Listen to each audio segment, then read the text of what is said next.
You're from Ottawa, but it seems I saw that even in Vancouver, they've lit the arena in orange and blue. There seems to be some unification in Canada behind the Oilers' effort here to take the first Stanley Cup championship since 1993. Where do you sit in this?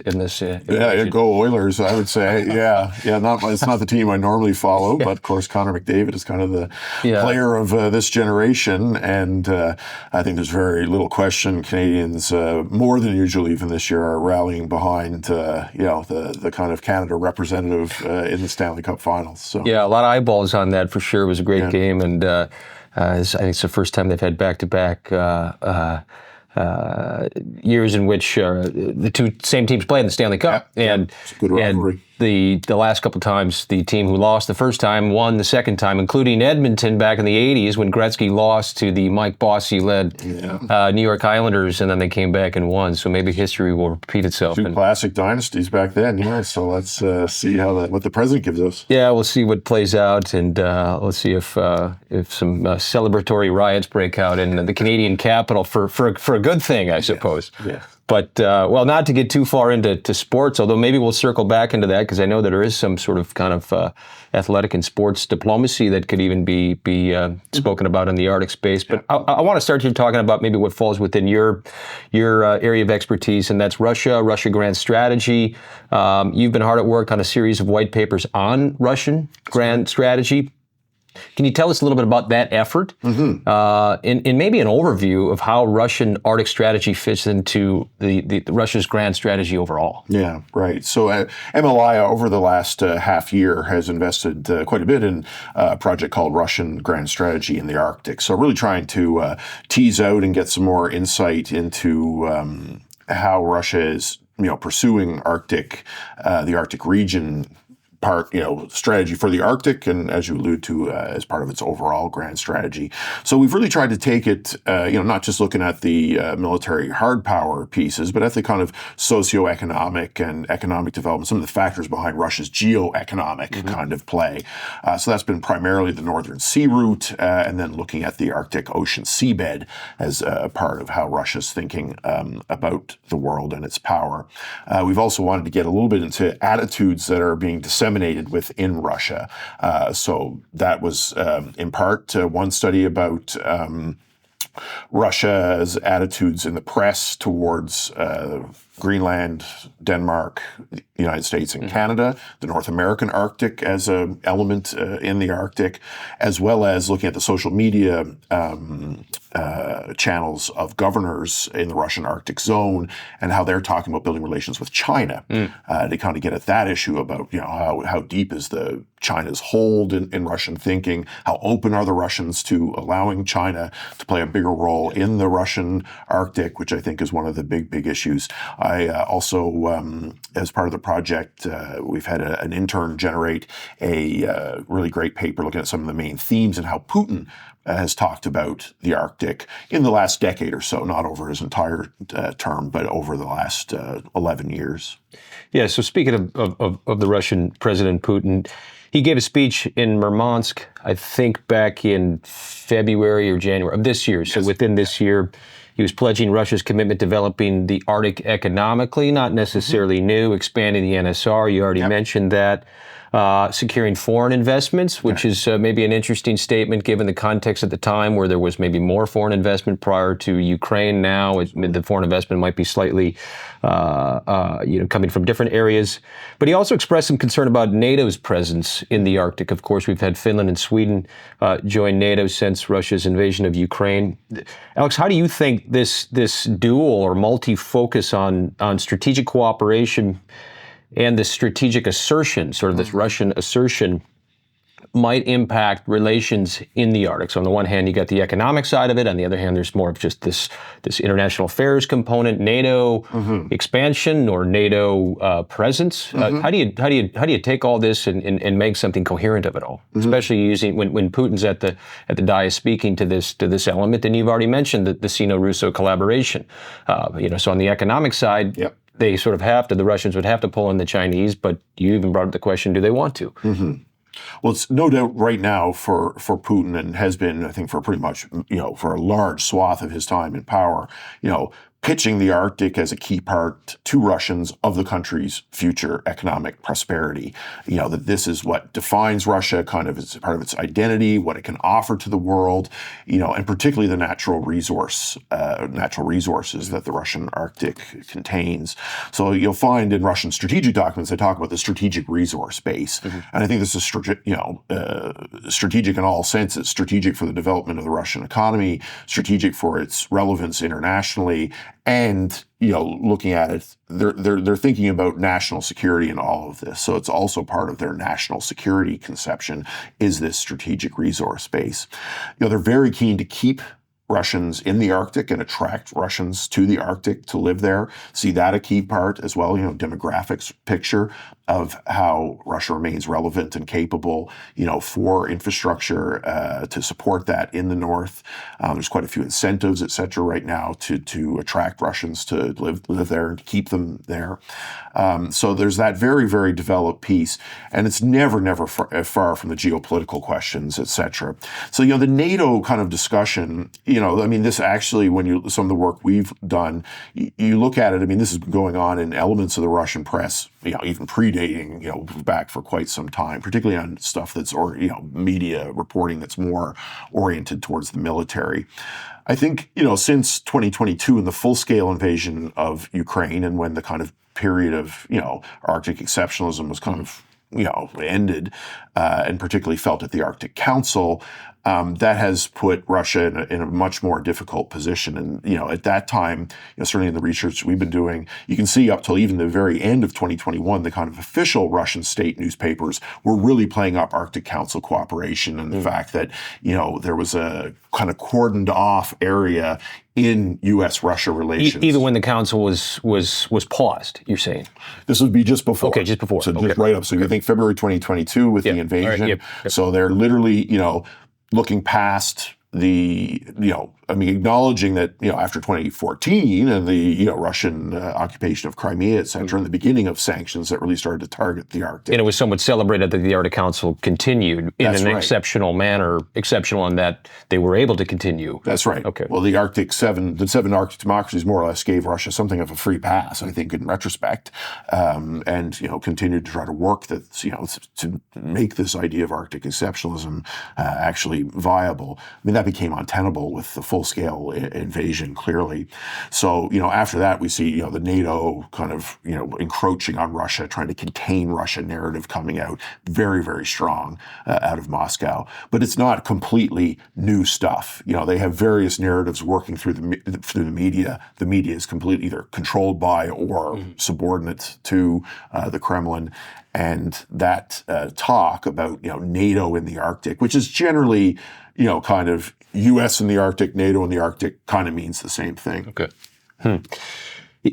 Let's talk a little bit about it's hard to separate the war in Ukraine and obviously and then Russia's interests in the Arctic. They're connected. How has this war and Russia's ongoing involvement in it, now that it's surpassed 3 years, and I think I read over a million casualties, it has asserted, and as I mentioned, President Putin asserted even just a few months ago, its desire to have this grand strategy that's predicated on the Arctic. Yet it seems like the majority of its resources are being poured into Ukraine, which is not, to the naked eye, really anything that really doesn't have anything to do with the Arctic, and yet it's investing all this time and effort into this conflict. Is somehow Russia benefiting in the Arctic region because of the conflict, or is it taking away from it? Is it? And then if you're in the NATO perspective, is there some sort of benefit for Russia to maybe, if they were quote unquote from some others draining resources there, does it take away from its ability to operate in the Arctic and therefore impact Russia's strategy in the region? Yeah. Well, I think up front wants to be very clear, Russia is a big loser in the Arctic because of what it's done in Ukraine. I mean, the loss of access to the technology, the cooperation, the cultural exchange, indigenous relations, etc. These have all been damaged by Russia's decision to, embark on the full occupation of Ukraine in February 2022. So I think that needs to be kept up front. There's no doubt that the resources being allocated to the Ukraine war deflect from resources that otherwise could be part of the mix in the Arctic, for socioeconomic development. So it's hindered them in that sense as well.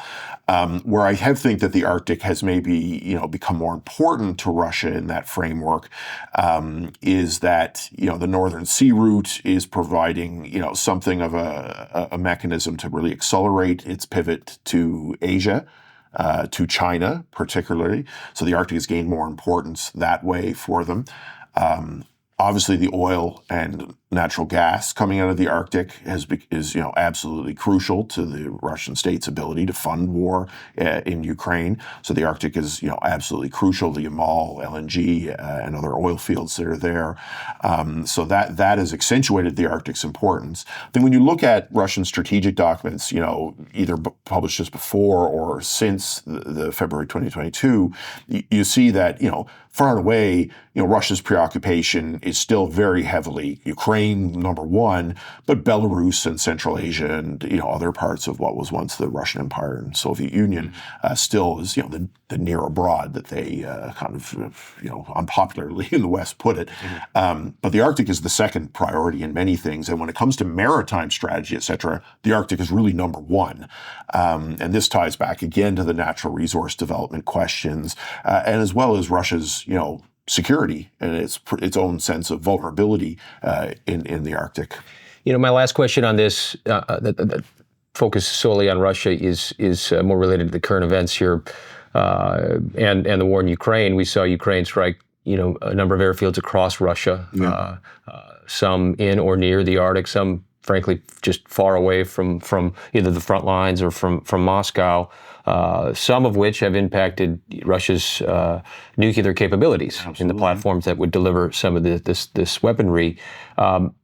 If you could, for a minute, for someone who's studied Russian grand strategy and those that created, does this have an impact on its psyche at all? This particular strike, especially when it starts to enter into its nuclear capabilities? I would think if it didn't enter into their psyche, they would need to ask themselves some questions. I think there's going to be a very large, the implications of what Ukraine has done here with such an innovative attack, both, in terms of war fighting in general, but then specifically to, Russia's strategic bomber fleet. This isn't a capability that's not easily rebuilt. And while, we're still get a sense of confirming the numbers at this time, but, to lose any amount of those aircraft to this.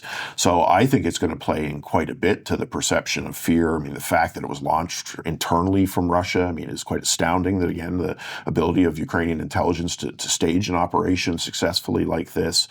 So I have no doubt that this is, this, I think, almost as much as anything else that's happened in this war, just shows how it's not separate from the overall calculations of global security and stability. And again, this is ultimately an own goal by Russia. None of this would be happening if they hadn't taken this imperialist line towards Ukraine. So, I think, it's going to take quite a bit of time for this to map out. But it's a little bit like the shoot down of MH17 back in 2014 and what that did to the European psyche about dealing with Russia. It took many, many years to fully, come around, and they're still sorting it out. But I think this is an event on that level. Yeah. So much more I could dive into there, but I want to switch gears here briefly and focus a little bit on Canada itself. Your expertise in Canadian matters is also vast. We talked a little bit about Russia, but in terms of Canada, and I could even draw some parallels to talking about the strike and the attack in the Russian Arctic, places that used to seem far off and hard to get to. Canada's Arctic is far off and hard to get to. Right.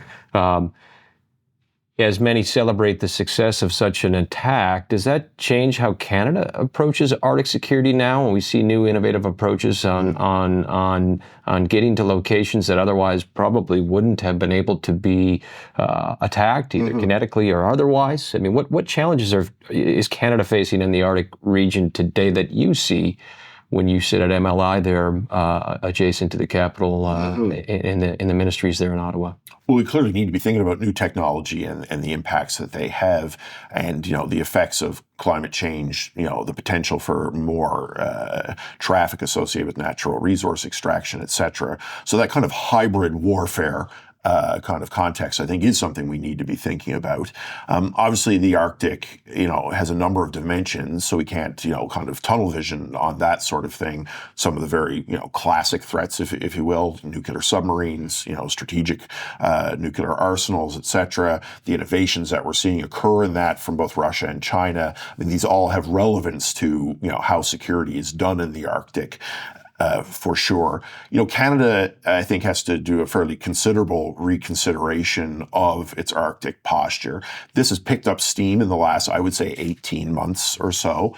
Certainly in the late Trudeau government, more investments confirming the F-35s, the kind of rebuilding of our mid-air tanker, mid-air refueling capability, the, getting into service the Arctic offshore patrol ships that are ice-capable warships, lightly armed, but nonetheless Royal Canadian Navy presence, the decision to buy the P-8s patrol aircraft, and as well as some UAV suites to work in the Arctic, speak to this repeated statement that's come from parliamentary and Senate committees, from organizations like MLI, other think tanks and academics in Canada, that, situational awareness, the sensor network, we need to build up a lot to be aware of what's going in the Arctic, of which the sort of, again, this extremely innovative attack that the Ukrainians have done, I think fits in that spectrum.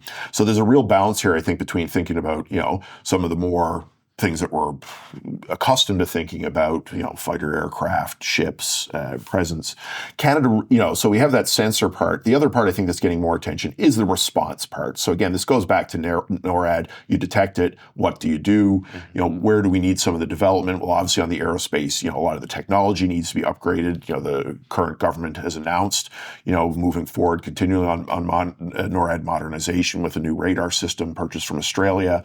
Obviously, we can come back later to the whole discussion around Golden Dome and some of those, but there is also just the factor of having capability and infrastructure in the Arctic. And a lot of the stuff that Canada needs to do is not particularly, I would say, glamorous in the sense that it's not all about F-35s and et cetera. Quite a bit of it's about building docks, having deep water ports, having airstrips, barracks, all these things that would allow the Canadian Armed Forces, the Coast Guard, to have a better operational footprint and be there. I mean, again, not just to deal with China and Russia, but also to expand their ability to allow for the economic development of the North, to better serve the many communities up there that are very remote. So, there's a general need to improve infrastructure, in a region that, most of the electricity is generated by diesel generators, right? So I think there does seem to be a stronger moment in Canada right now, that there's a sense that as a nation building project, that this can be done in ways that, assist the people who live in the North, Indigenous communities, treaty right holders, and the territorial governments, to help accelerate telecommunications, local infrastructure, water and sewer, very basic things, while also improving, the Canadian Armed Forces and government to operate there. Yeah, you touch on a lot of important things here. I mean, the infrastructure that you speak to can serve for many purposes. At least this is what I'm hearing, and this is what we've seen in the U.S. Arctic, notably across Alaska, that it, could. The basic infrastructure exists to defend the homeland, if you will. You need the basic infrastructure there to support the sensors, the platforms, or the people that are going to do it, but also to project power if you're going to have an F-35 or other platforms that need to get out further afield. But at the same time, having those resources there, as you're saying, can support the local communities, either economically or with the logistics and resources, perhaps having a cleaner, more reliable source of power. In our backyard here today in Anchorage is the Sustainable Energy Conference, where a lot of these conversations are playing out. And I think just before this, I was reading about the application of micro nuclear reactors that could serve in some of these remote communities. So a lot we could get into there. But you did mention, I'll take this opportunity to talk a little bit about the Golden Dome, this initiative now. to me, it seems there's an implied role for Canada here. We've already talked. You mentioned NORAD, and again, we just sit here not too far from the Alaska component of the NORAD binational command. This is still maybe in its nascent stages here.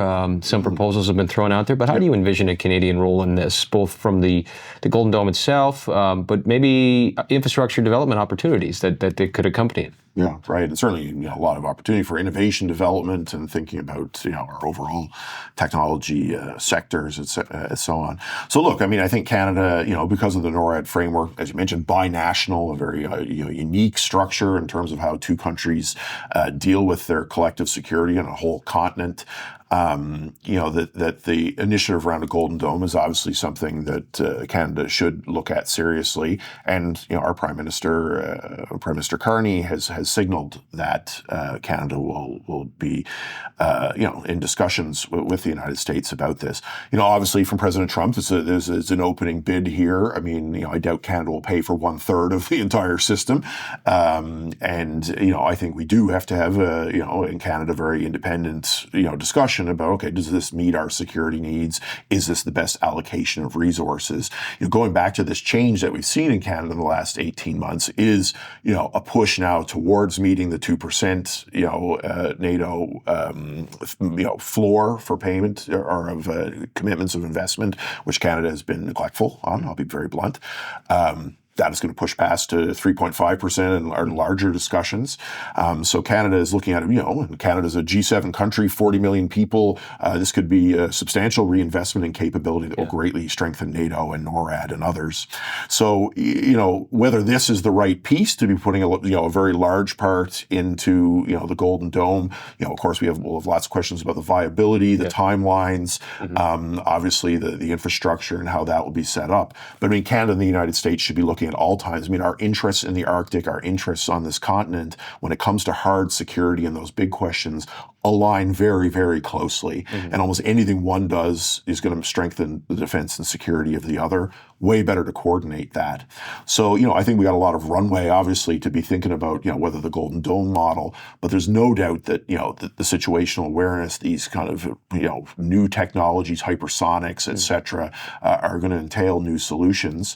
And that should be I think a priority discussion between our capitals. The threat landscape has changed since some of this infrastructure was originally built. The distant early warning system and whatnot is what I'm referring to. Back in the Cold War, the threats were primarily emanating from what was then the Soviet Union, and now China enters the fold with its capabilities and its posture and its location, frankly, and primarily emanating from across the Pacific, as opposed to maybe perhaps from directly over the pole, as we would have perhaps seen previously. Here in Alaska, we're at the intersection of the Arctic and the Pacific, but so is Canada. Yes, in many ways, Canada is a Pacific country. To me, it seems that there's a growing strategic importance of the Pacific, North Pacific, Arctic Pacific region, perhaps, both in an area in which the United States and other countries, say perhaps Canada, would project power either together or on their own. But at the same time, there are threats emanating from it. A couple months ago, I had the chance to speak with the Canadian Foreign Minister Jolie at the Munich Security Conference, where she talked about the tenets of the new Arctic security policy of Canada. In it, she mentioned its Pacific orientation, some of the initiatives that Canada would take there, to include perhaps opening a consulate here in Anchorage, just one of many steps. I was hoping maybe you could talk a little bit about Canada's Pacific orientation and some of how its Arctic policy can impact or shape that, or vice versa. Yeah. Well, I think if you look at our Indo-Pacific strategy, which, I've been saying 18 months, like a little bit before that period, we released an Indo-Pacific strategy. And this, I think reflected an understanding in Canada, as in pretty much everyone, that there needed to be a rethink about how we approach China, but also the economic dynamism and of the whole region. I mean, India as well, of course, but also Southeast Asia. In that, you'll find in the Indo-Pacific strategy, which I believe is 2023, could be 2022, it slips my mind. They mention the North Pacific kind of passing language there about connections to the Arctic. If you turn then to the defense strategy, which came out, new defense strategy, Our North Strong and Free last year, it also starts to, talk more about Canada has 3 full coasts that we need to defend, plus the continental security dynamic. So that again creates new opportunities, I think, to think about the Indo-Pacific, the Northern Pacific as a part of this interface with the Arctic.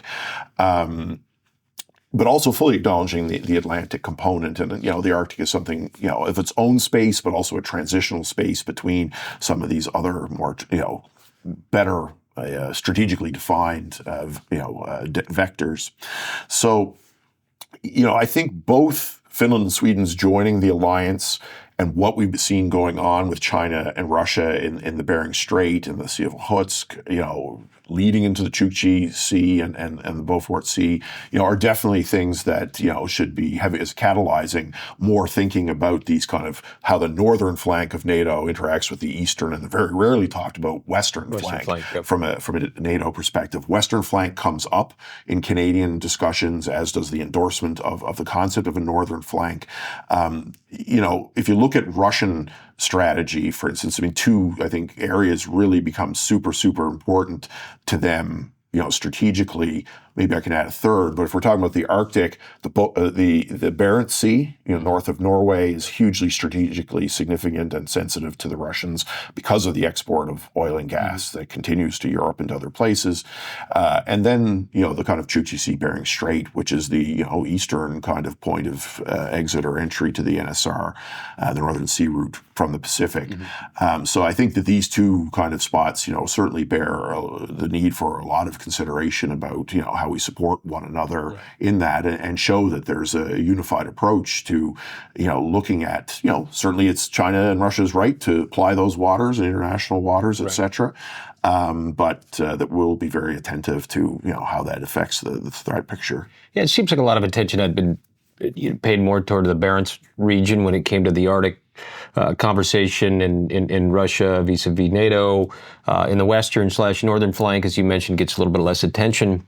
I think a few podcasts ago, or a few guests ago, we had talked about just the inherent connections between different regions of the world and how the Arctic's impacted. And we used the example of when shipping was shut down in the Red Sea because the Houthi rebels were firing rockets on somewhat indiscriminately on ships. And at one point it seemed as if Russia was condoning this particular activity because they were pushing shipping around that particular choke point, whether it was originating from somewhere that had to go through the Strait of Malacca, through the Indian Ocean, and up through the Red Sea, and more so from, say, East Asia straight up north, where the Russians might have more control. And a lot of those products that were leaving Asia were actually going to Europe, and really kind of remove the Bering Chukchi component of this connection. And now I think more eyeballs are being paid to, or paid attention now to this particular region, the Bering Sea region, again, the Arctic Pacific, the North Pacific, to include some Sino-Russo collaborative exercises that we've seen now, whether they're jointly campaigning in some sort of integrated capacity or simply sailing and flying next to each other. Maybe you have an opinion on that, but those steps seem to have escalated, at least in size and frequency, over the last 1, 2, 3, and perhaps even into this particular year. What is your take on the Sino-Russo collaboration, notably in sort of the Pacific realm of the Arctic here, not far from, at least proximately, closer to where we are now here on JBear than, say, if you were over doing a conference in Oslo or Helsinki or Norway? After all, we're still in NATO terrain, NATO territory, but the strategic picture looks quite different depending on where you sit. So what's your take on the Sino-Russo collaboration in this part of the world?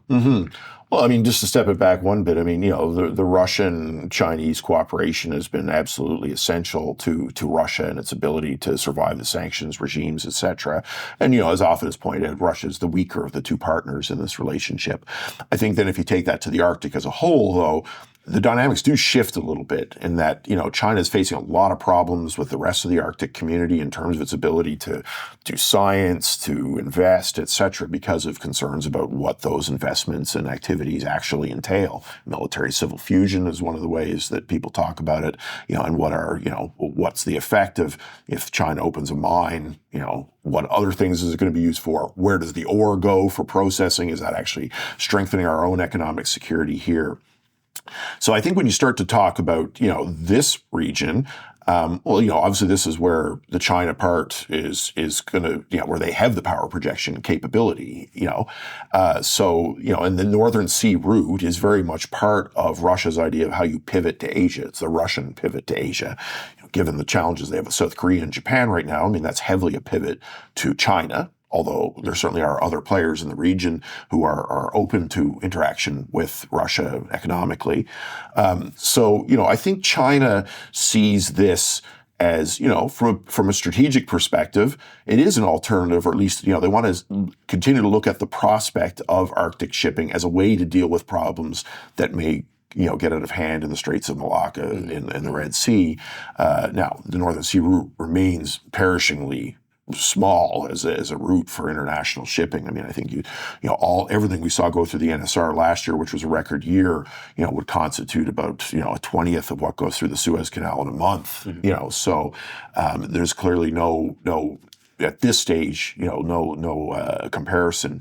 But the Chinese are interested. They are investing. There's a lot of, kind of advanced proof of concept, I would say, in some cases going on to establish routes, to be there, symbolically important to China. Russia is really the only option China has for doing this. So, this particular area, like in the work that we've recently done, you do see, say, from the governors, that interest in China is extremely high in the Bering Sea region because, so much of their economic relationships were with Europe and are badly, badly disrupted. Chukotka and these areas, Yakutia, I mean, of course, much more sparsely populated, interest in the natural resources and the connections, but also some of the, more pronounced efforts from their governors, et cetera, to build the people-to-people contacts and, have lasting, kind of create that long-term depth to the relationship. So I think, we do need to have this comparative perspective between what's going on in the eastern and western flanks and how this kind of intersection with the north is going on. But, it's a place where China can signal to the United States that it's, and Canada, that it's able to be present here. It has rights to be there under international law, as we would all accept in international waters, and a way for Russia, for them to do side by side to show we're also able to project power here. I mean, I think we shouldn't get too carried away. China's ability to project power in the Arctic is quite limited, certainly compared to Russia's at the moment, but that will change, and they want to signal that they intend for that to change. At least trying to progressively grow capabilities that... And they will grow those capabilities. Yeah. I mean, I think there's no doubt. The NSR, it's got a lot of attention over the last number of years, I suppose. And it gets attention because you read headlines that say, the record year for tonnage, record year for ships, record year for the length of the season, record for latest ship to transit, earliest ship to transit. But you still pointed out that even on its biggest years, according to tonnage, somewhere in the realms of it's a 20th of what goes through the Suez in a month. Is there a number or a metric that would indicate a true, not necessarily viability of the Northern Sea route, because we know that products can ship through it. But if I'm in international shipping, is there a number there that suddenly says, "Whoa, this has fundamentally changed the game"? The headlines can be a bit, while they are accurate in the sense that factually, it's expanding, growing, et cetera. is it a big deal, not a big deal, and when might it be a big deal where suddenly with the U.S. and its allies, its presence in controlling the high seas and the Indo-Pacific and the South China Sea suddenly starts to cede control, not because they don't have the ability to, but suddenly because the shipping's simply just going elsewhere that the United States and its allies might not be. Is there a metric, a number, a time in which that might change in your eyes? Yeah, I'm not sure I have a firm number, not being a total expert on international shipping, but I mean, like I said, it's perishingly small compared to the Red Sea, Suez Canal, Panama Canal kind of options. I think, the Russians are about halfway to where they said they wanted to be. Putin had said 80 million tons. I think they had 40 million last year or thereabouts. I think their longer term one is 120 million tons. I think this is kind of a progressive step up. I think right now with the sanctions environment, it's very hard to see, when I talk to people in the industry, appetite for the Northern Sea route is still fairly low because it can't do some of the other things that the other routes typically can, which is primarily on-time shipping, right? I mean, both because your clients need the product when they ask, plus the dock time, et cetera. I mean, these are all, very competitive environments. You can't have a ship that, the Northern Sea route in optimal conditions, cuts in a very large amount of time over from transits from Europe to the North Pacific. But if you can't guarantee that, that's a big problem. Yeah. So that puts a big barrier there. So, I think the Russians are putting in, of course, you can make some of this happen through a large state subsidy in the form of Rosatomflot and the nuclear icebreaker fleet that can, work all year long.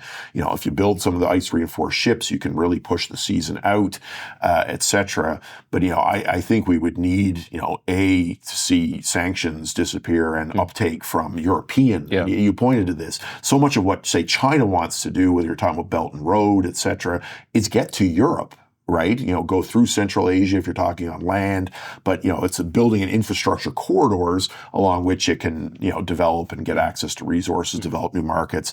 But it's that big attractive market of in the European Union that it's they're really, really interested in. So I think you would need to see a very large increase, at least in certain commodities moving or goods moving on a regular basis for longer periods of time. Arctic shipping in general, I think, I like to talk about both the resources and the shipping. There's a perception that these things are going to develop. Yeah. Humans pursue perceptions. So we have technology, we do these things to open it up. But, industry, and it looks like cost. We're looking at efficiency, and those challenges are still very, very real. These will never be easy places to navigate, because of ice and light conditions at the very least, regardless of how much global warming changes the overall profile. So, I don't think I have like a firm number to say, but we would need, an order of magnitude or more. Sure. Russia is coming from a very low. That's why it looks like rapid growth, because it was a very low threshold to start. Yeah, and people just entering the fold in the Arctic security conversation sometimes get a little bit distracted by the literal headline or the top line statistic as opposed to the whole conversation. So I think the context is important. You need a great job there explaining. Let me add to that too, but I think that's one of the key things in assessing the Russia-China relationship in the Arctic, right? Is that a lot of times we put up, do they really trust each other, or they have a history of these problems? But right now the Northern Sea route, is heavily a Russia-China route, and we're seeing that constant progress everywhere. Right? Maybe it's incremental, maybe it is from the low threshold. So I think when we assess the relationship, we do need to think that, they're not perfectly, these are authoritarian countries. They don't trust most of anyone, internally or externally. Right.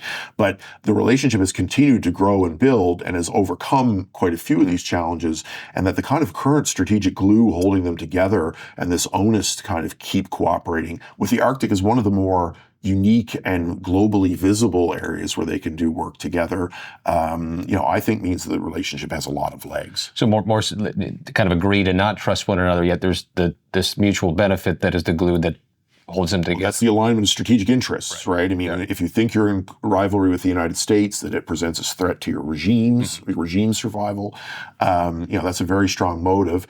And, it's also the current relationship allows Russia to concentrate on Ukraine. They don't, think as much about their western borders, et cetera, and it allows China to concentrate on the Western Pacific. Yeah. So, there's a very big geopolitical takeaway from the current relationship. In authoritarian systems, of course, there could be pivots, but right now, I think that relationship has, continual ways to go as it continues. Even if it plateaus, it's plateauing at a much higher level than it was before. Sure. And, a lot depends, of course, on the U.S.-China discussion, the Russia-Ukraine situation, the future with Europe. So many things can affect it. But, it certainly solves a lot of problems for each one of them by cooperating. To begin to wrap up here a little bit, curious to know where you might find some additional opportunities for the U.S. and Canada to cooperate, either in the Arctic region or even to follow on what we were just talking about here in the Arctic Pacific region going forward. Both countries are making a deliberate effort to enhance its presence and capabilities in the region. Both are, of course, allies, binational partners at NATO, have this very similar, if not the same, strategic interests in many capacities. What new or additional opportunities might there be in your eyes, based on your experience and some of your outlook on the future? Mm-hmm.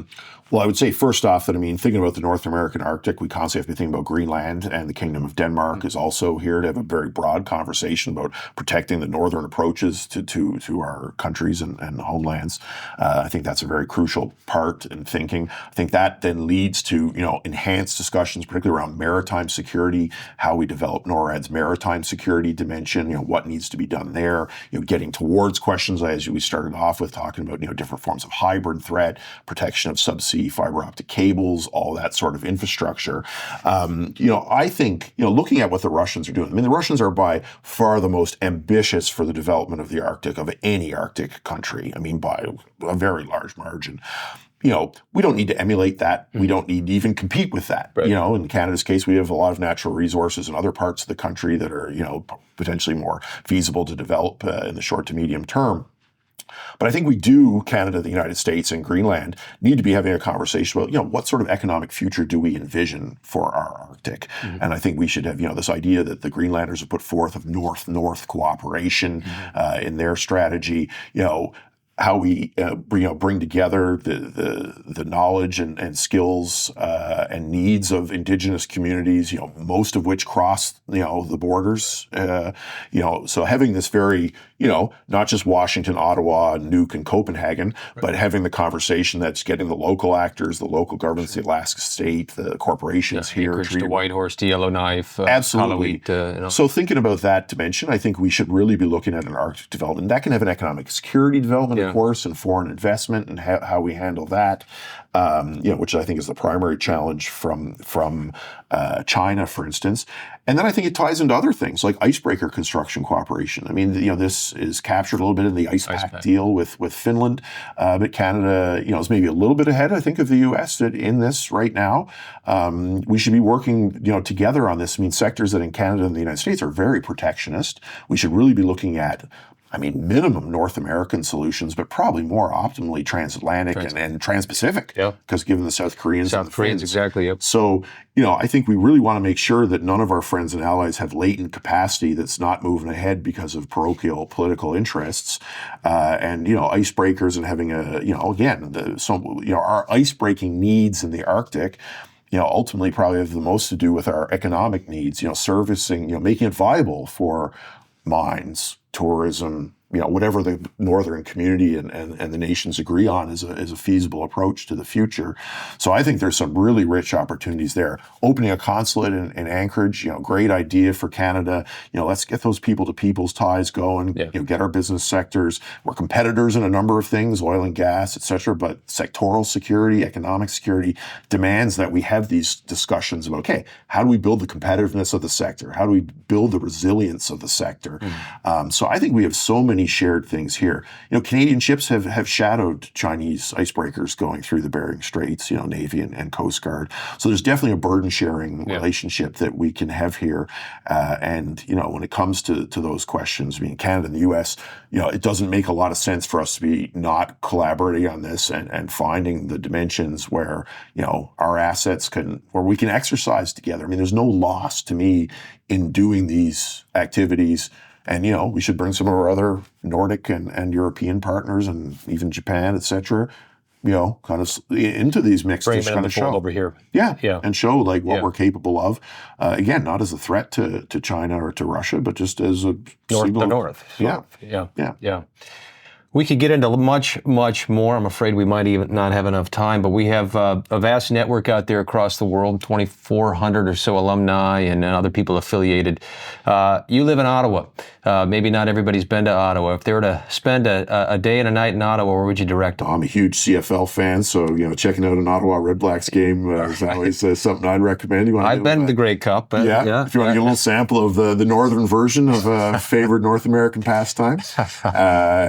I always look forward if any alumni are coming through. I was keen to chat with folks who are interested in the Arctic. We'll send them your way, and then perhaps during your voyages across Canada, what's a place that stood out to you that you'd maybe try to direct somebody? Oh, I'm a native Newfoundlander, so I'd be totally wrong if I didn't say, Newfoundland and the East Coast, if you want to Atlantic Canada. Atlantic Canada is a beautiful spot, very hospitable people. I always so keen on historical ties to New England, and American visitors are always totally, totally welcome, as are friends from around the world. So, again, if you're interested in the Arctic, St. John's, Halifax, these are part of the Canadian Gateway system to accessing the Canadian Arctic. So I'd be wrong if I didn't give a good pitch for Newfoundland and the East Coast. And it was a good one. Alex, thanks for taking the time to educate us, share your expertise, and visit the center. It's great to have you here in Anchorage, and looking forward to have you back again soon. My pleasure. Thanks so much. Very good.